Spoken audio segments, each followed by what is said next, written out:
Hello everyone, hope आप लोग questions कर रहे हैं। पिछले चैप्टर के कल जो वर्कशीट दिया था उसको भी ट्राई किया होगा। आज हम एक नया टॉपिक शुरू कर रहे हैं, सेट्स, रिलेशंस एंड फंक्शंस।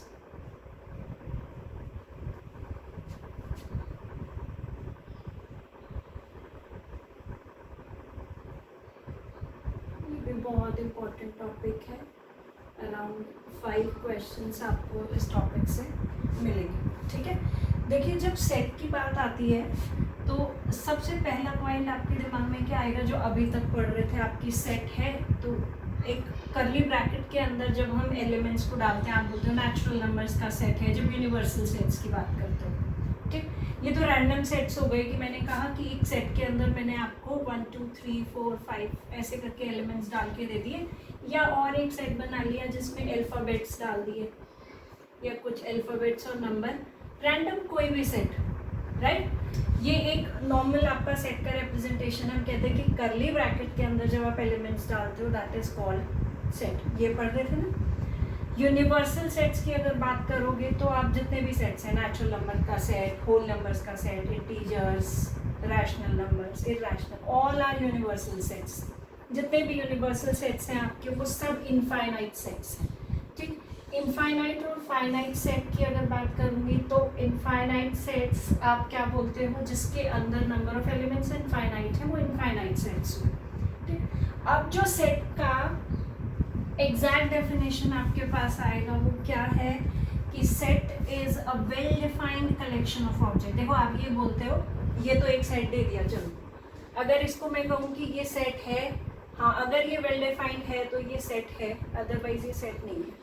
ठीक है, सेट को well defined, set is a well defined collection of object. आप बोल रहे हो एक्सेसरीज का सेट है, किचन अप्लायंसेस का सेट है, वो एक सेट के अंदर आएगा। These all are natural numbers. ठीक, तो this is a set of natural number greater than equal to 1 and less than equal to 5, तो इट इज वेल डिफाइंड ना बेटा। तो ये आपको एक आपका एक सेट को रिप्रेजेंट करेगा। ठीक, सेट की अगर डेफिनेशन की मैं बात करूंगी, जहाँ से जो इम्पोर्टेंट पॉइंट आएगा वो क्या रहेगा आपका? Set is a well defined, underline कर देंगे वेल डिफाइंड को, ये थ्योरी से पूछा जाता है। Well defined collection of some objects।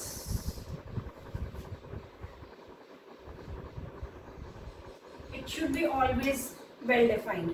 For example, मैं ये कह रही हूँ कि एक सेट दिया मैंने आपको A E I O U, well defined है। A क्या है? Set of all vowels of English alphabet। ठीक है, these are called sets।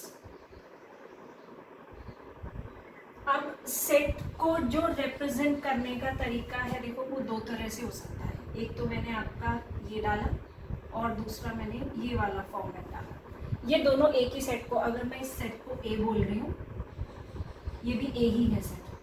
ठीक, इसी सेट को मैंने ऐसे रिप्रेजेंट किया। This is called roster form of set और this is called set builder form of set.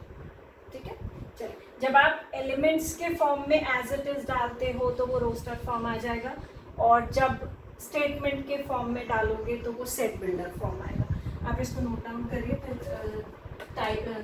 Representation of sets को बताते हैं कि कैसे कैसे रिप्रेजेंट करेंगे।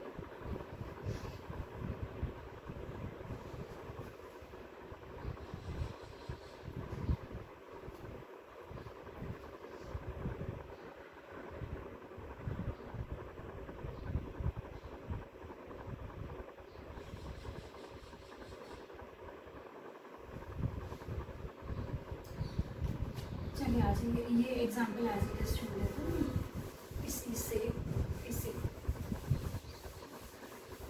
अब आपकी बात आती है रिप्रेजेंटेशन ऑफ सेट की।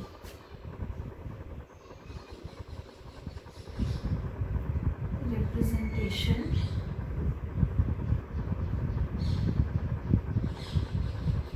Of a set. A set can be represented as represented as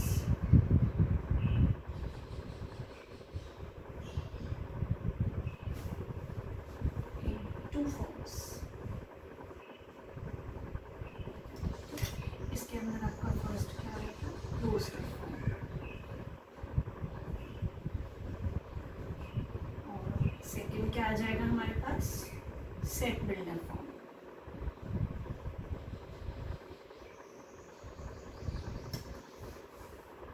ठीक है, चलिए रोस्टर फॉर्म क्या है,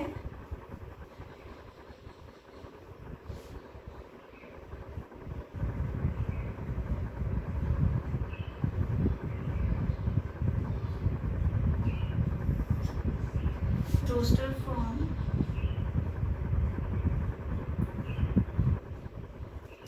is the collection of elements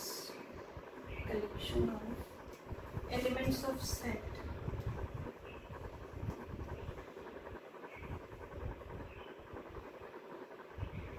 as it is. जैसे आपको दिया है उसी फॉर्मेट में आप डाल दो, बस कुछ भी नहीं है, सिर्फ ये एलिमेंट्स के फॉर्म में collection. This is called when the elements are taken under the curly bracket as it is, this form is called roster form of set.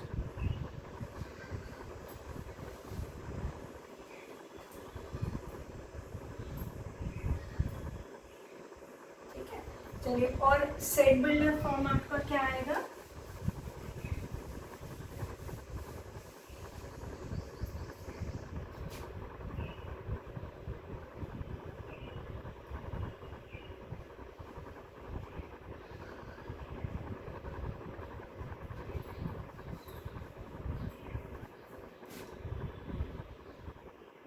it is the method of representing set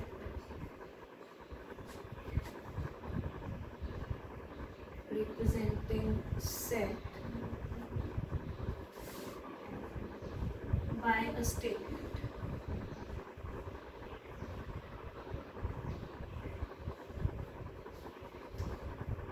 एक statement के form में जब आप डालोगे उसी को, then it is called set builder form. इसका एक एग्जांपल ले लेते हैं.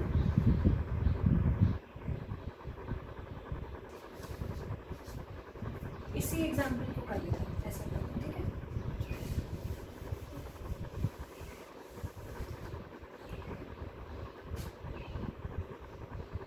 है, यही था. अगर इसी को मुझे सेट बिल्डर में डालना है,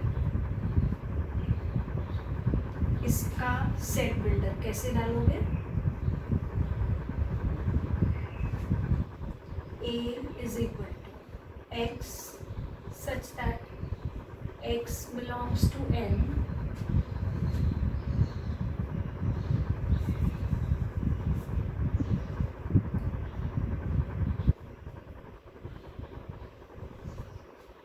ठीक है.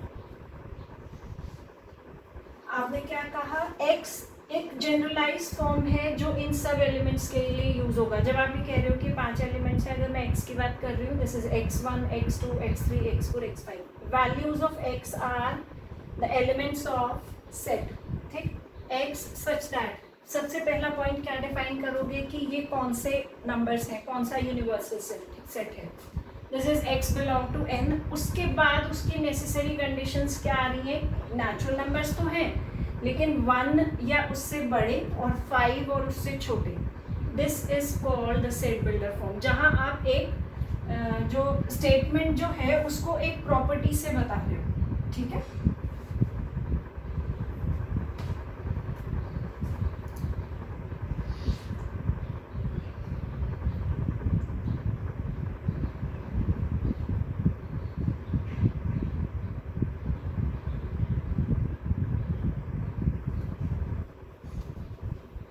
चलिए सेट बिल्डर के एक दो और एग्जांपल देख लेते हैं. पहले नॉर्मल फॉर्मेट तो आप लोग डाल ही लोगे ना, रोस्टर फॉर्म वाला, उसमें तो कोई वो नहीं है. यूजुअली इस पे एज इट इज क्वेश्चन नहीं मिलेगा. जब आप सेट के क्वेश्चन सॉल्व कर लोगे तो कई बार आंसर तो सेट बिल्डर फॉर्म में डाला हुआ होता है. मान लो ये कह रहे हैं कि आपको एक सेट दे दिया,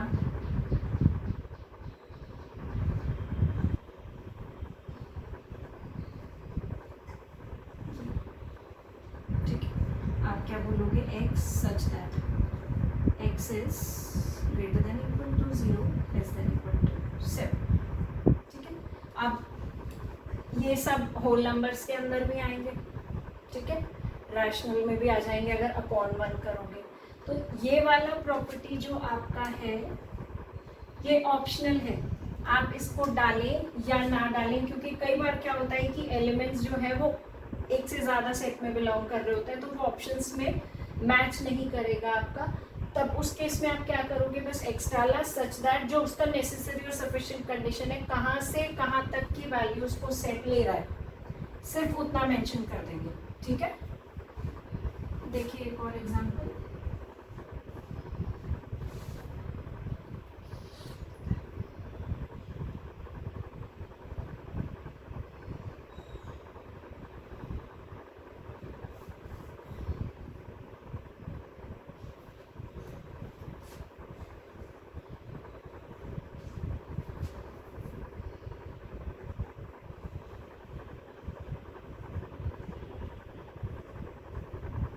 ये मेंशन किया है, फिर वही आ गया आपका x such that x belongs to n, x is less than equal to 10। ठीक, यहाँ पर आप ये कंडीशन लगाएं या ना लगाएं, ऑप्शन में अगर ये है ये भी ठीक है। इसको भी आप सिर्फ इतना भी लिख सकते थे, अगर आप ये मेंशन कर रहे हो देखो कि x बिलोंग्स टू n है, तो 5 या उससे छोटे नेचुरल नंबर बट ऑब्वियस है 1 से शुरू होंगे, ये कंडीशन आप मर्ज नहीं भी करोगे तभी भी कोई नहीं है। ठीक, बाकी आपका सब कुछ जो चलेगा वो ऑप्शंस के अकॉर्डिंग, मतलब ये कंडीशन अगर डाल रहे हैं तभी भी ठीक है, नहीं डाल रहे हैं अगर ये डाला हुआ है, अगर आपने ये टर्म हाइड किया तब ये पूरा देना मस्ट है। अगर आप इसको डाल रहे हो तो ये आपके पास ऑप्शनल है, वो जाएगा अकॉर्डिंग टू ऑप्शन कि आपको देना है या नहीं देना। ठीक है, सिमिलरली यहाँ पे ऑप्शन को ऐसे ना देके उसने सिर्फ क्या कह दिया, x such that x is a natural number less than equal to 10।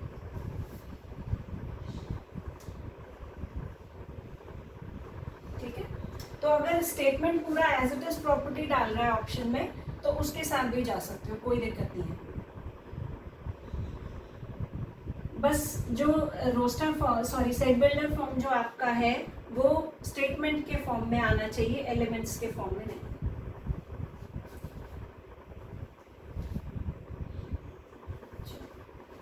आते नेक्स्ट पॉइंट पर।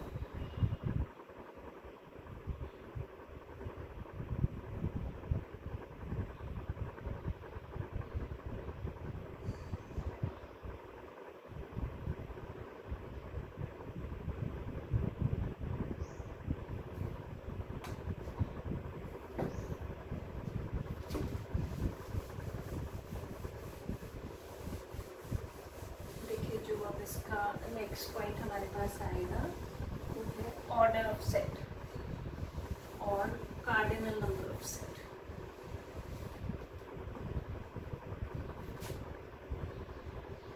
ऑर्डर ऑफ सेट और cardinal number of set.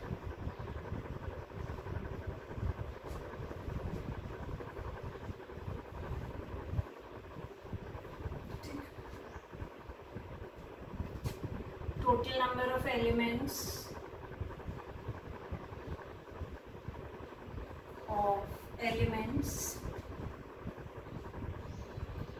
present in a set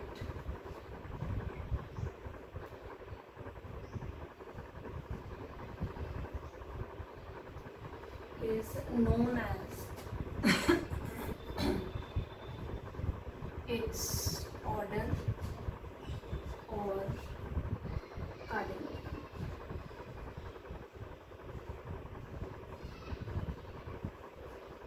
ठीक है, ये हो गया आपका कार्डिनल नंबर बोलोगे और डिनोट कैसे करोगे, if A is any set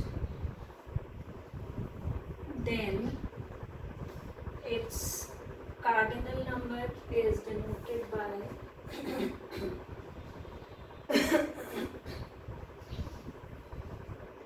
is is denoted by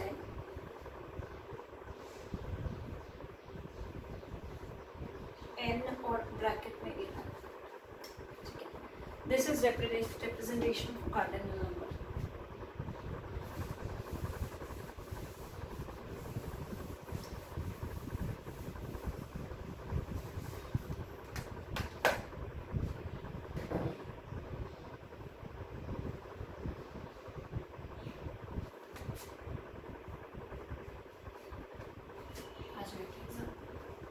तो बहुत सिंपल सा पॉइंट है, कोई दिक्कत नहीं है.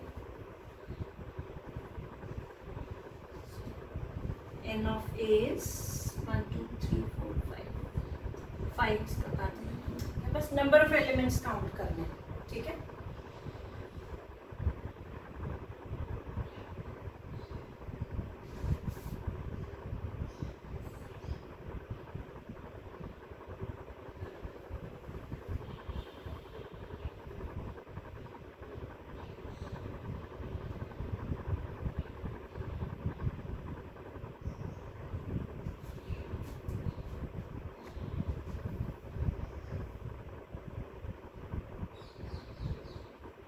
इसके बाद जो नेक्स्ट पॉइंट आएगा हमारे पास वो है फाइनाइट एंड इनफाइनाइट सेट्स.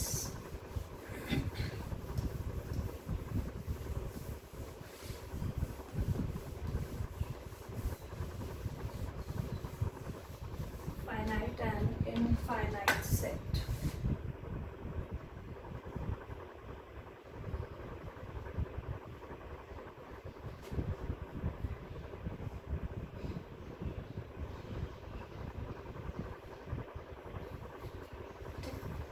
नाम से ही आपको पता चल रहा है. देखो किसी भी सेट को फाइनाइट और इनफाइनाइट होने के लिए अगर उसके अंदर नंबर ऑफ एलिमेंट्स फाइनाइट है तो वो फाइनाइट सेट है. नंबर ऑफ एलिमेंट्स इनफाइनाइट है तो इनफाइनाइट सेट है. मतलब if cardinal number of a set is a finite number then it is a finite set. And if the cardinal number is infinity, जितने भी universal set है वो सब आपके इनफाइनाइट सेट्स हैं, ठीक है.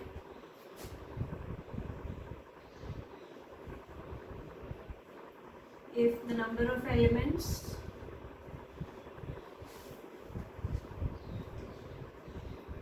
in a set are finite, then it is a finite set.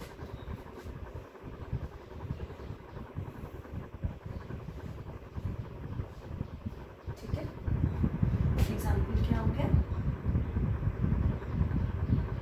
Set of vowels हो गया, ठीक है. एक सेकेंड का क्या डाल सकते हो? Set of prime numbers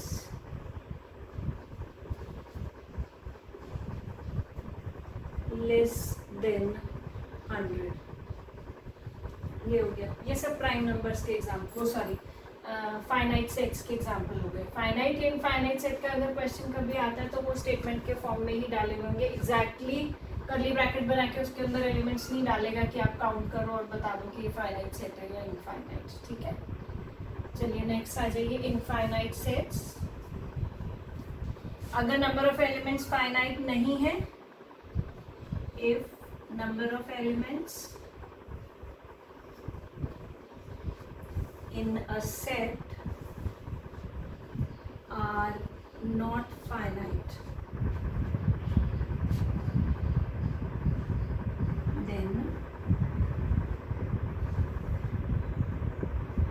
it is an infinite set. For example, set of natural numbers,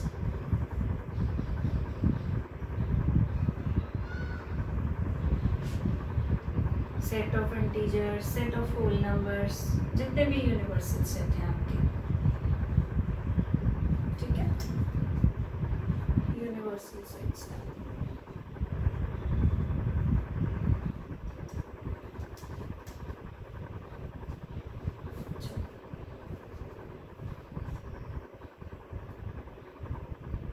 इसके अंदर एक बहुत जनरल सा एग्जांपल भी है जो कई बार पूछा हुआ है.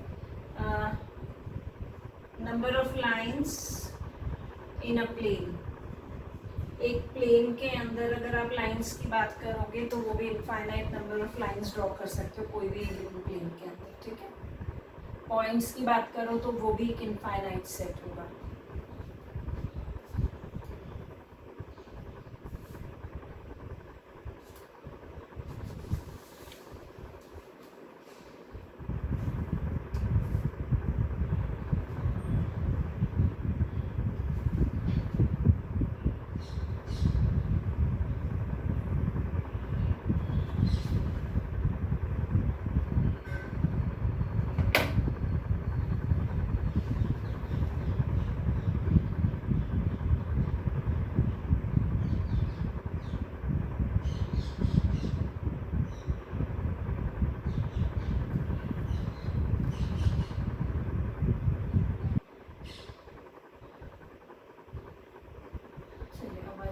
इक्वल और इक्विवेलेंट सेट्स पर।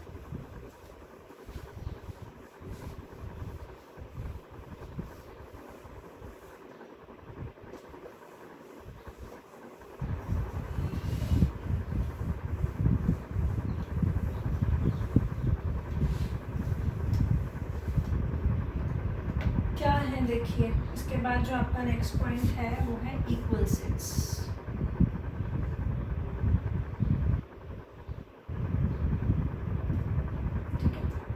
जो भी नंबर चल रहा है, थर्ड है या फोर्थ, जो भी नंबर चल रहा है वो डाल दीजिएगा equal sets. Two sets A and B are equal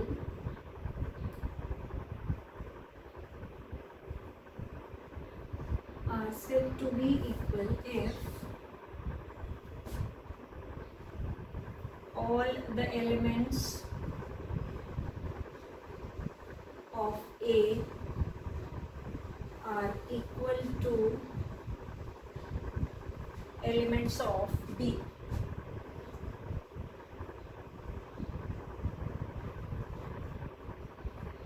ठीक, आप कह रहे हो जो एलिमेंट्स A में हैं वो ही एलिमेंट्स, सारे एलिमेंट्स अगर B में आ रहे हैं तब हम बोल देंगे कि दोनों इक्वल सेट्स हैं। डिनोट कैसे करते हैं? A is equal to B C, ठीक है।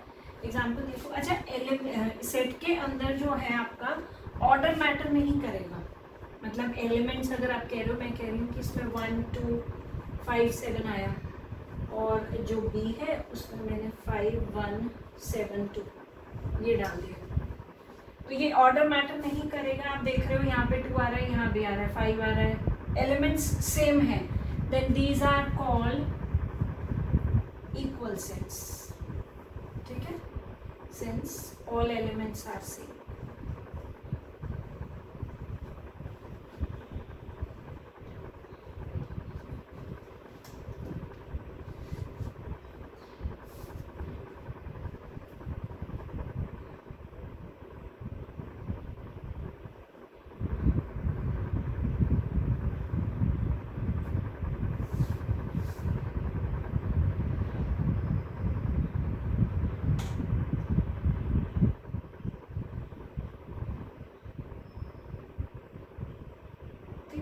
अच्छा, अब इसमें एक पॉइंट और अराइज हो सकता है। आप ये बोलो कि यहाँ पर तो ये है और यहाँ मैं एक और एलिमेंट 6 डाल दूँ, तब ए और बी इक्वल होंगे कि ए के एलिमेंट्स तो सारे आ ही रहे हैं बी में, ठीक है। तब ये इक्वल नहीं होंगे क्योंकि ये प्रॉपर्टी जो है आपकी वो वाइस वर्सा होती है, ठीक। All the elements of A are elements of B as well as the elements of B are elements of A and vice versa, ठीक है। तो दोनों सेट्स में कोई भी एलिमेंट ऐसा नहीं होना चाहिए जो अनकॉमन आ रहा हो, ठीक। चलो नेक्स्ट आएंगे इक्विवेलेंट सेट्स पर।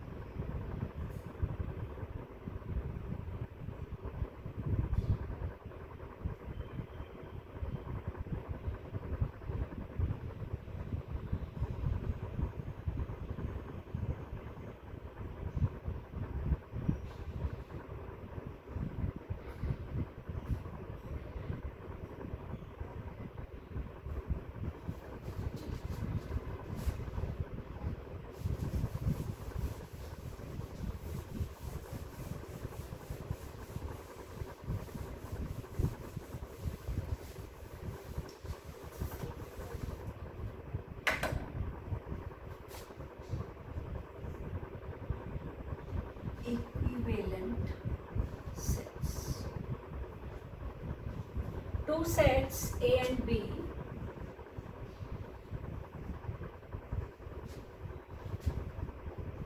are said to be equivalent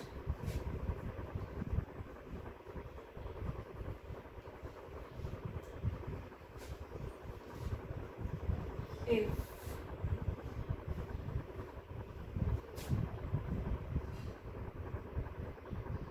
the cardinal number of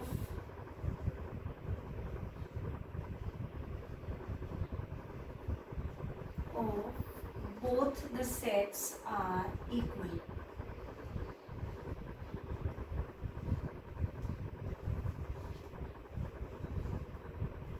That is NA is equal to NB.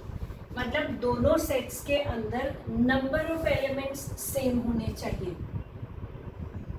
ठीक, एलिमेंट सेम की बात नहीं हो रही है. एलिमेंट सेम कब होंगे? ए के एलिमेंट्स बी में, बी के एलिमेंट सेम है इक्वल सेट्स में. इक्विवेलेंट सेट में आपके पास सिर्फ दोनों सेट्स के नंबर ऑफ एलिमेंट्स सेम आएंगे.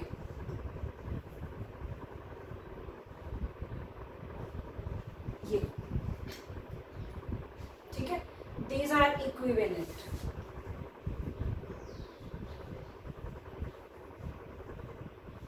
Equivalent and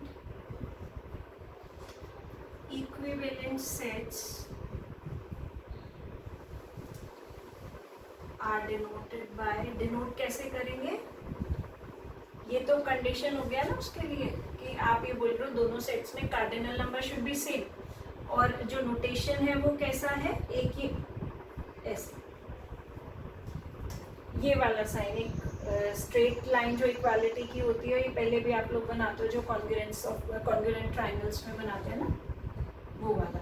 ये इक्विवेलेंट सेट्स का आपका रिप्रेजेंटेशन है. ठीक है,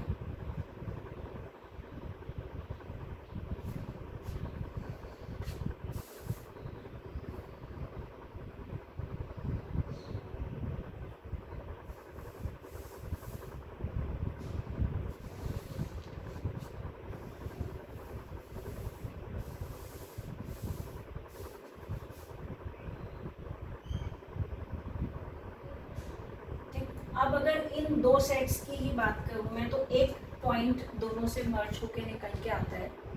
क्या आपने कहा कि इक्विवेलेंट सेट के लिए कार्डिनल नंबर सेम होना चाहिए, और इक्वल सेट्स में मैंने क्या कहा कि जितने एलिमेंट्स जो एलिमेंट्स सेट ए में आ रहे हैं वही एलिमेंट्स बी में आने चाहिए. तो उस अकॉर्डिंगली अगर आप देखोगे तो all the equal sets are equivalent, but the converse is not true. सारे इक्विवेलेंट सेट्स इक्वल सेट्स नहीं होंगे, लेकिन जितने भी इक्वल सेट्स हैं वो सब इक्विवेलेंट सेट्स के अंदर आएंगे. राइट, ये नोट आप डालेंगे थ्योरी वाले पॉइंट से.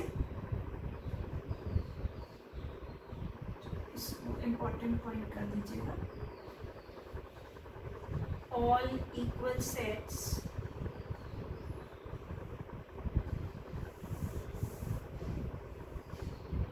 are equivalent, but all equivalent are not equal sets.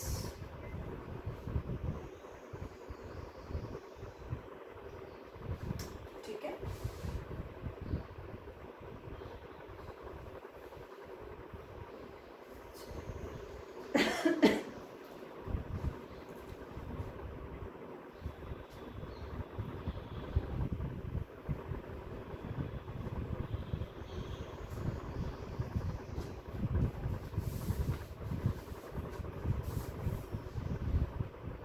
Next point पे.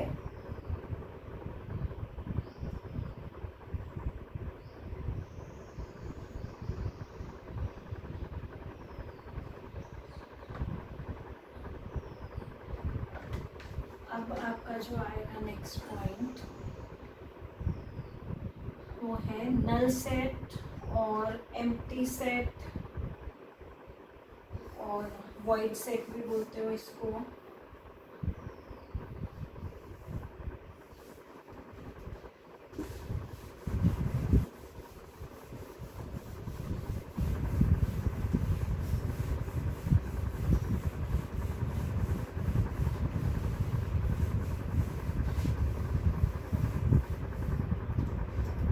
जो भी पॉइंट नंबर चल रहा है आपका, नल सेट, एम्प्टी सेट और वॉइड सेट, सब एक ही बात है। A set is said to be an empty set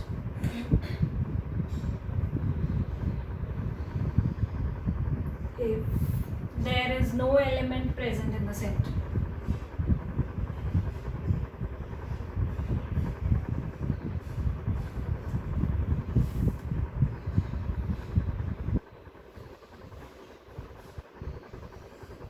कोई एलिमेंट नहीं आएगा अगर सेट में आप कह रहे हो कोई एलिमेंट नहीं आ रहा है, मतलब ये एम्प्टी ब्रैकेट, इसीलिए तो एम्प्टी सेट बोलते हैं। There is no element present in the set, ये आपका this is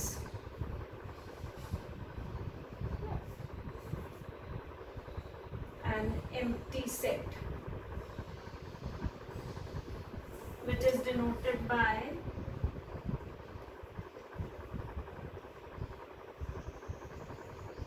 an empty bracket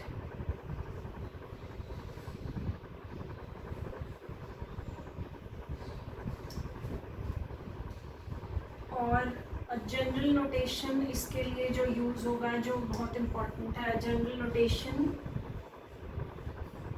is ये, दिस इज कॉल्ड फाई।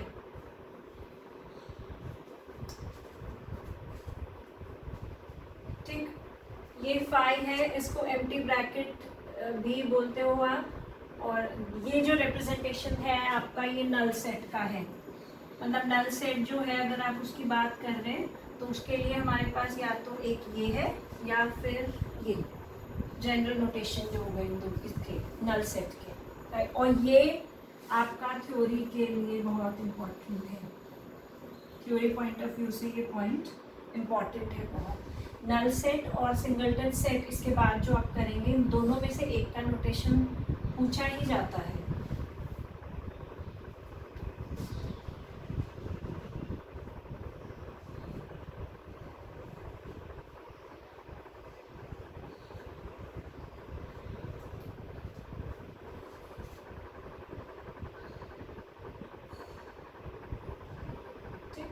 इसके बाद जो आपका नेक्स्ट सेट आएगा दैट इज सिंगलटन सेट। अपने नाम से बता रहा है, देखो ये नल था, एम्प्टी था, एम्प्टी मतलब कुछ नहीं है, खाली। सिंगलटन मतलब जिसमें सिर्फ एक एलिमेंट आएगा, a set containing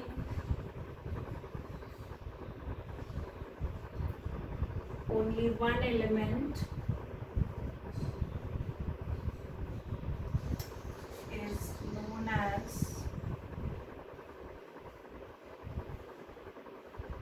a singleton set.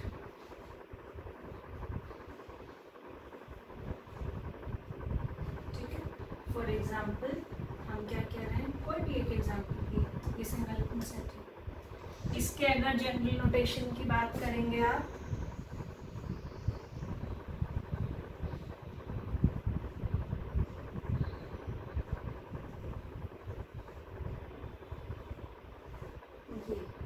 ये सिंगलटन सेट का जनरल नोटेशन है। तो इन दो पॉइंट्स से, नल सेट और सिंगलटन सेट से जो आपका इम्पोर्टेंट हो गया वो ये और ये वाला पॉइंट। ठीक है, जब आप ब्रैकेट के अंदर फाई बना रहे हो तो वो सिंगलटन सेट को रिप्रेजेंट करेगा, और एम्प्टी ब्रैकेट या फिर अकेला phi, whether this or this, both are representation for null set.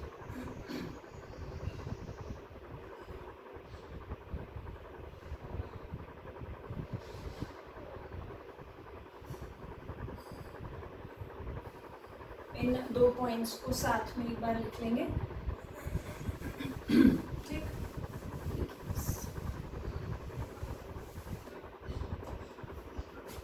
यहाँ से जो हमारे पास इम्पोर्टेंट निकल के आई हैं दो चीज़ें, वो नल सेट के लिए general notation is empty bracket और 5, और सिंगलटन सेट के लिए जनरल नोटेशन क्या आया हमारा, ठीक। इन दो में से दो क्वेश्चन आपको मिल ही जाता है कई बार। चलिए बाकी करेंगे नेक्स्ट क्लास में, इसको साथ साथ करते हुए चलेंगे। थोड़ा सा थ्योरी पोर्शन भी है इसमें, टाइप्स ऑफ सेट्स आ जाएंगे, डिसजॉइंट सेट्स हैं और भी 2-3 तरह के सेट्स हैं, सबसेट्स हो गए, प्रॉपर सबसेट्स हो गए। तो इसको एक बार स्टडी करके देन लेट मी नो कि कोई प्रॉब्लम तो नहीं आ रही, कोई दिक्कत है, अगर कोई भी कंसेप्ट नहीं क्लियर हो रहा है तो वो साथ साथ क्लैरिफाई करके चलेंगे, ठीक। चलिए टेक केयर, बाय बाय।